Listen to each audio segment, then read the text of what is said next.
आमे जेतबेले जन्म हेले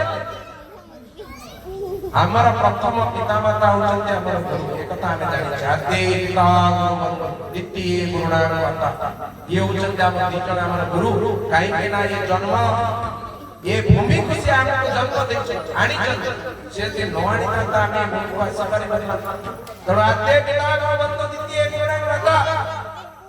माता गुरु पिता गुरु ये दीजन जे कहउछन हमर प्रथम गुरु जानि रखन तापरे आप पठैले विद्या शिक्षा करबा पाई चट्टशाली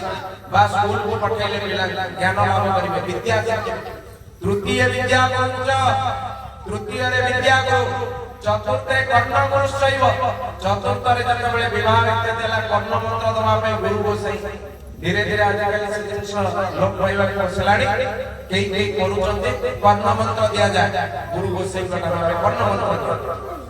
चतुर्थे कर्ण गुरु शैव पंचमे सद्गुरुश्च तापरे जीवन मुक्ति पाई आमे सद्गुरु ग्रहण करब तापरे के डिले कोने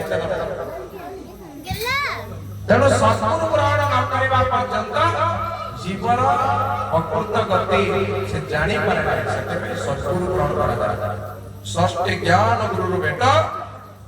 ज्ञानेच प्राप्तस्य विभु तस्य मुक्तिमा लभ्यते ये होछि गुरुवादर कथा तेणु ये गुरुकरण कथा कौन कहीं गुरु तत्व आलोचना आज ये पवित्र पीठ रे गुरु भाई माने किछ अछंती ग्रामवासी माने अछंती तेणु गुरु परंपरा होछि तेणु गुरु परंपरागत शिष्यटी से गुरु को संपूर्ण रूप समर्पित थाए तार कोनोसी दुख न थाए आपण जतबेले निजको निजे बोझटा बोहिबे निजको निजे मालिक बोली भाबिबे मु सब किछि करि पारिबे तबे गुरु भगवान आपन सहित रहिबे मन रखन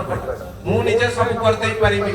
मु पाठ पढिछि मु बहुत कथा जानिछि मोर धन अछि मु एटा कर देई पारिबे एटा करि पारिबे सब कथा निजे जतबेले मुंड को नेबे भगवान आपन कथा काई बुझे।